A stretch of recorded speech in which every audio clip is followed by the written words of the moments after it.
If you fall behind against Duke right now, you might as well pack your bags and head home. That team's too talented and too tough to lose a lead. Out of these four teams, what team gives you the biggest vibe? Like, yep, they're the team this year. It's just destined to happen. Now, here on Locker Room Talk, we just don't bring any guest into the locker room, all right? We're trying to bring you the top-notch, the best of the best, the top-shelf liquor when it comes to guests.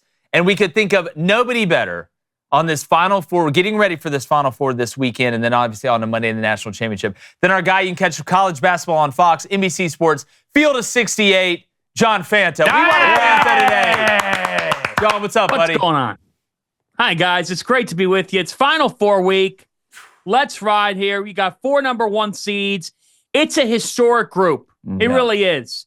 And I think we should be relishing in this. This is not going to happen. This is once in a blue moon, if that. Might be more rare than that because we haven't seen it since 2008. And think about it. Texas Tech could just as easily be here. They were up big on Florida. They had that game won.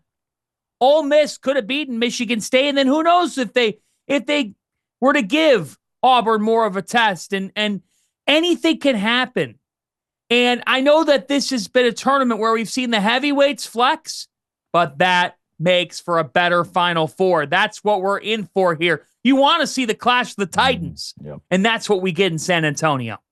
No, without a doubt. And listen, I love a good Cinderella story, right? We talk about that isn't to me what March is all about. That's a part of what it's about. And sometimes, these teams can advance, but at the end of the day, if I'm going to go to a UFC fight, I want to see the big dogs fight each other. If I'm going to watch a boxing match, me and 9 other people, I want to see Muhammad Ali fight Frazier, right? I don't want to see some crazy Cinderella story, but I want to start right there. Because to me, at the end of the day, all you can ask for as a fan, media pundit, whatever, because we're really all just fans if you're not playing or coaching, is the best games and the best matchups.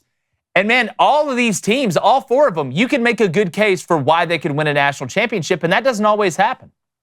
It's a great point, Jake, and that's exactly it. I've covered some Final Fours recently where we've walked into the stadium and we've said, yeah, it's theirs to lose. They should win it. It's going to be a coronation. Last year's Final Four, frankly, was boring. It was just a matter of formality for Connecticut to win a second straight national championship. Pretty much the same thing the year prior to that, where you had San Diego State, Florida Atlantic, and Miami, all interesting stories. Fun that they got there, but nobody was beating Connecticut. This is different. I can visualize any of these 4 hoisting the trophy on Monday night, and it's not that far-fetched. Now, I think that there's the best case for one school to win the national championship, and I do think that Duke is that school that is the front runner for a variety of reasons. But Auburn is fully capable with a player that's been as great as anybody in the country, a coach who's seeking his first, and he's got a perimeter that is so dangerous. Florida, they have Mr. Clutch in Walter Clayton. They found a way to grind it out against Texas Tech in, frankly, improbable fashion. They've got the front line to get it done as well. And Houston's the best defensive team in the sport and always has been. But the difference for them is they've got the shot makers this year as opposed to others. When you can walk into a Final Four and say, it's there for the taking, and any of these 4 could go and get the title and I wouldn't be that shocked, I don't understand the people who have said that no Cinderella or this or that the sport is being killed. The sport is thriving. The television ratings have been the highest they've been in years. The big brands move the needle with the casuals and us. At the end of the day, the evidence, the research shows it. And I am pumped about this collection of teams. And I do think we'll see Cinderella again. We got it so good on the Cinderella front with 5 double-digit seeds making it to the second weekend 2 years ago that now, because her carriage didn't arrive in this tournament, everybody starts to develop their take in the moment, and they want to spark controversy. Here's what's not controversial.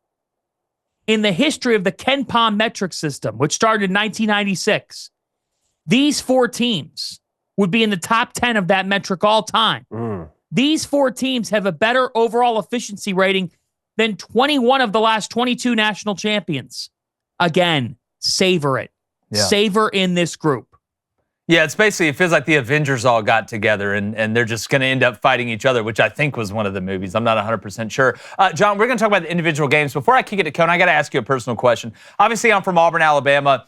College basketball has been elevated with Bruce Pearl. I just want to ask you, in your opinion, as somebody that watches all of it, that's watched all of it for a long time, where do you put this Auburn program that has now made the same amount of Final Fours in a 6-year span as Duke has? Where do you put them in the chasm of college basketball? Would you say that they are at the top with everybody else right now? Is that where you would put Auburn?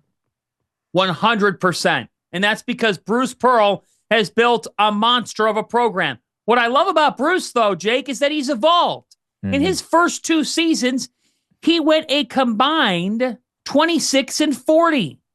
And the 16-17 season was not kind either. This is a program. This is a program that, I'll tell you what, has really figured out its identity. And its identity is dudes that can flat out play defense, get up in you. And now he's figured out how to evolve offensively. 4 out, 1 in. That's the way to play basketball. 4 out, 1 in. And hey, we're going to have those 4 guys. They could let it fly at any time. And oh, by the way, Johni Broome has shown his abilities in every single way. What I love about what Bruce has done is when you look at his roster construction, I just think it's fascinating to see the mix between veterans, but also the youth piece. Also the fact that he's taken transfers after a year or 2. Right now in college basketball, the best role you can have in all reality is to be the second school for a player. Because Johni Broome transferred from Morehead State, had a marvelous start to his career, wanted to level up. He goes to Auburn. They have football money. They have assets that others don't. But they also have a coach who knows how to energize his players, who's easy to play for. And Johni has been at Auburn the last 3 years. He got developed in his first stop. He ends up at Auburn, and look at how he's risen to become an elite player. Tahad Pettiford, unbelievable. As a freshman, he plays like Bruce coaches, with confidence, with energy. This is one of the best building jobs in college basketball. He has made Auburn a basketball school on top of the football school that they are, because we know in the SEC, football is always the case. But look at a Chad Baker-Mazara, who started his career at San Diego State and now is at Auburn. Bruce has a history of getting a transfer after a year or 2 and saying, I'm going to develop the heck out of you. I'm going to make you a great player, and we're going to do it over the next 2 or 3 years. That's the closest thing you can get to roster continuity now. He's got a group who's been together. He's got a group that plays relentlessly, and he's got a freshman in Pettiford who is the absolute spark plug. No doubt. John, I'm loving the enthusiasm right now. This tournament's one of my favorite sporting events of the year. Houston will upset Duke if they do what? If they come out and LJ Cryer, Emmanuel Sharp, and Milos Uzen are all knocking down some shots. I know that it sounds simple. It's not, because of Duke's length. Duke doesn't have a single rotation player that's under 6'5" tall. For me, I'm not worried about Houston defensively. Also, Duke has the most efficient offense. Sometimes great offense beats great defense. That's going to happen in this game. But at a certain point, Houston's got to keep up in the scoring column. That's my worry. Yeah. They could grind it out. They could slow it down. But guys, if Duke could hold Alabama scoreless for 5 minutes on Saturday night, who came into the game leading the country with 91.4 points per game, how's Houston going to fare when against Purdue, they withered, gave up the lead, and then won it just shy of the buzzer? Houston's got to start strong. If you fall behind against Duke right now, you might as well pack your bags and head home. That team's too talented and too tough to lose a lead. Houston's got to get off to a strong start, and they need 2 of Cryer, Sharp, or Uzen to deliver some buckets for them early. I mean, they held Tennessee to 15 points in the first half. How much of that is replicatable against the number 1 seed Duke? Well, 15 is historic, It's the lowest point total we've ever seen from a 1 or 2 seed in a half of basketball. So I don't know if to that degree it is, but it is. Their style could travel and work anywhere because of just how tough and resilient they are. You know, by the end of this episode, another family farm will have closed in the United States.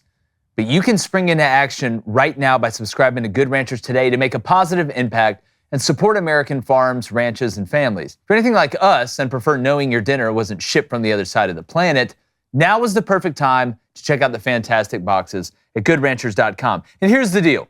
Their meat's born, raised, and harvested right here in the good old USA, and there's no antibiotics, no added hormones, and no seed oils, just meat. Imagine that. One ingredient you can actually pronounce without a chemistry degree. Now, these folks are practically showing off when it comes to transparency about where your food's coming from. All their meat is farm to table with zero mysteries, meaning you're supporting American ranchers while serving food that won't make you question your life choices at 3 a.m. We've all been there. They even have Gulf of America shrimp because even the map is tired of imported meat and seafood. Now, we've been using Good Ranchers for 3-4 years now, had multiple varieties. It's a fantastic product and one we trust wholeheartedly. And right now, during their Spring into Action promotion, you can back American family farms and ranching tradition while saving money on high-quality, locally sourced food. Because when you sign up, you'll get free bacon, ground beef, seed oil-free chicken nuggets, or wild-caught salmon in every order for a year, plus $40 off when you use code BOOSTER. That's a must. So again, unless you enjoy Mystery Meat Roulette, visit goodranchers.com. Use code BOOSTER to get the free meat for a year and $40 off your first order. Good Ranchers, American meat delivered. Can they hold them to 23 first half points? Sure, absolutely. But what do you have to do? You got to find a matchup for Cooper Flagg. You have to find a way to limit his dribble penetration. Because for Cooper, it's not just about getting to the rim and scoring. The moment he puts the ball on the floor, he becomes a dangerous passer, a dangerous shot maker. And if he does put a shot up or gives it up, if he's already going to the basket, what's he going to do? He and Kava Malawatch are there on the offensive glass. Yeah. So Cooper has help. Con Knippel right now is playing the best basketball of his career. He has been an absolute stud for this Duke team, especially in March, as has Tyrese Proctor. You can't let Duke get downhill on the drive. You really can't. And I think for Houston, I don't worry about their ability to guard. I don't. But I think for them, can you duplicate it? You can to a degree. But the other reason why Tennessee got frustrated was because Houston scored 13 points in the first 3.5, 4 minutes. Yeah, they came out and punched them. And they punched them offensively by making shots and by then getting a team stuck in the half court. Well, John, quickly before we get over to Blank, go ahead. There's a point I want to throw at you. And to me, I'm just always put myself in the shoes of the coach to try and say, all right, what's the best way we can go about it? And Kelvin Sampson, not Kevin Sampson. Get it right. Make sure we get that right. It's Kelvin, not Kevin. But if you're Houston on offense, and you talked about the length of Duke defensively, I mean, you would have to think that you're going to have to test Duke driving the ball because there's no way Houston, and look, LJ Cryer's nice, Sharp is really good. He can shoot it from deep. I mean, NBA range and a little bit beyond. But I don't think Houston's going to be able to get away with just passing the ball on the perimeter or even just working inside out to one of their quote-unquote bigs, even though they don't have, a bunch of 7-footers running around. You've got to be able to drive and kick or maybe drive and get Duke into foul trouble to then open up the threes, right? That's the only way. I agree, Jake. And I think the more that Houston makes this a grinder, meaning attack the rim. Also, if you don't make it, you're a very good offensive rebounding team. Houston, sometimes their best form of offense is when Jerron Roberts and Javier Francis are on the glass and just sticking it back. Yep. Roberts, to me, is a huge key in the game. Yeah. Look, I talked to you guys about, the fact that, and I agree with you on Houston not being the biggest team. Juwan Roberts is only 6'8". So, Jake, you're right. But he plays like a 7-footer. Yeah, that wingspan. He's got elite wingspan. He's got terrific athleticism. He's got a motor. Well, look at Juwan's career. He's in year 5 of college basketball. He's going up against Common Malawatch, who's a freshman. It's time for the 5th-year senior. Houston, if you're going to have a shot in this game, you need your 5th-year guy to be that dude, to be that leader, to be that front court alpha. I'm not saying he has to score 20 points, but Roberts has a nasty hook shot. He can get on the glass. He can make things happen. So I would not, if I'm Houston, no. You don't want to make this a three-point shooting competition because now Proctor and Knippel have found their stride. Make it a physical game. Make Duke exert effort when they're on defense to have to guard you so that when they get on the offensive end, that number one offense and efficiency then has to work harder and could get outworked because of how great Houston is defensively. To me, you're right. Yeah. This game gets decided on Houston's offensive execution. If they execute well, they'll give themselves a shot to win. If they don't, it's over. Yeah. Well, all four of these teams are extremely talented. That's why they've made it as far as they have. I want to talk about the coaches for a second. John, out of all four of these coaches, which coach do you think will be to be able to out-scheme the rest? Well, that's a great question. I think that John Shire has a shot to be one of the greatest college coaches that we've seen. I think he is the perfect replacement to Mike Krzyzewski. And part of being able to out-scheme is when you have the talent to out-scheme, right? Yeah. All four of these guys are fantastic. Todd Golden is really good at scheming a game plan and did it against Auburn once at Neville Arena. But Shire, to me, because he has the luxury of the number one player in the country and the number one NBA draft prospect, who will be the number one pick in June, just mark it down. There should be no betting odds on it. Forget about it. He's going number one. The draft starts at the second pick this particular year. But it to me, guys, Shire is that man. One, for the Duke job. Two, to be the Duke head coach for the next 30 years. And to be that next great. And college basketball needs a young face. And I think because Dan Hurley's excellent, Tom Izzo's fantastic, don't get me wrong, Bruce Pearl, Kelvin Sampson are both really good at what they do. Bill Self is still Bill Self. Mark Few is still Mark Few. But there is a need for somebody a little bit younger to step up and show, here's what I can do. And to me, Shire and his staff have done an unbelievable job scheming to begin with. How about the way they schemed for Mark Sears? Yeah. What Mark Sears does offensively. Duke turned the water off when guarding him. So I just think it's the perfect storm for the Blue Devils, if you're asking me. I think that all four of these coaches are incredibly smart, and Kelvin could put up a perfect game plan and out-scheme Shire using his years of experience. Bruce Pearl, if I didn't pick Duke to win it all this weekend, I'm picking Auburn because Bruce has figured out a way to out-scheme virtually anybody with his playing style offensively and the fact that his team does guard at a high level. Yeah. Well, it seems like every year, John, there's always a team of destiny, right? Out of these four teams, what team gives you the biggest vibe? Like, yep, they're the team this year. It's just destined to happen. Well, Duke is my pick to win it all. And I just think it's because they're the most well-rounded team in the country. It's because when you have the number one most efficient offense and you couple that with a team that shut down Alabama's offense and held them scoreless and went on a 13-0 run over 5 minutes, that feels like destiny. But Florida, again, was down 75-66 with 2:51 to go in the game. They elected to foul twice, and Texas Tech missed both front ends on the 1-and-1. And when all those things happen, then Walter Clayton buries that three. That makes you say maybe it's just destiny for them to be here. Yeah. Maybe they're just having that type of a run. So that's what's magical about all four of these teams as well. When Houston beats Purdue at the buzzer, when Auburn starts 27-2, a part of you says with all four of these teams, it's destiny that they're all supposed to be in San Antonio.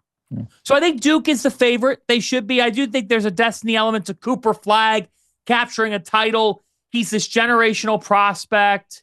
You know, he's just a tremendous, he's a specimen. He really is. Yeah.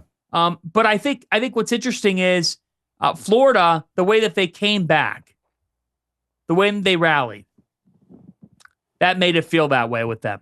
Yeah. John, my last question for you, I don't know if the guys got another one or not. I'll let them speak. But my last question is about Florida because there's something that I've noticed. And people have been saying, oh, well, Florida isn't playing as well as they have played. And I go back to the game where they went and beat Auburn. in the jungle. That really kind of started the heater. It kind of was like an intro to the world that, hey, this Florida team is elite. But to me, what made Florida elite is why, we called them Noah's Ark. They had two of everything from a personnel standpoint, but it was the defense for Florida. Their ability to affect you at the rim. Their ability to have guys like Elijah Martin and Will Richard and these guys that are longer be able to guard you on the perimeter. I was shocked at how easy Texas Tech was able to get to the rim. Do you think Florida, have they kind of hit their peak on defense? Is that something? I'm sure Todd Golden is beating in their heads all week. Yeah, the offense is nice. Walter Clayton hitting these 360, 180 turnaround fadeaway shots. But we got to lock some people's ass up, man, because that's what got Florida here. Yeah, that's what they've got to do. They have to use their front line to just limit Janai Broome, and you want to contest Auburn's threes. To a certain point, you got to pick your poison guarding Auburn. Yeah. You just do. You can't let Pettiford get that offense rolling because he has that ability to just get them playing with nightmare fuel. Mm-hmm. Just get them playing with that next level sense of edge and toughness. And when you've got Miles Kelly and Denver Jones, who I think is a terrific defender as well in his own right, you're right. Florida's got to bring the toughness. It can't just be Clayton and Martin and Richard. They've gotten here because you're right. They have put teams in the blender at times. They have come out and their front lines just dominated others. Absolutely dominated other front courts. And it's why when you look at their pathway, they won the SEC tournament. So I think that they're in a zone right now. I think that this team is, playing fantastic basketball. And you just summed it up. Like the way that they beat Auburn.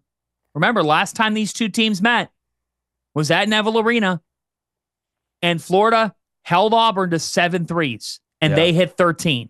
Yeah. That's the formula for the Gators. Yeah, they rolled us.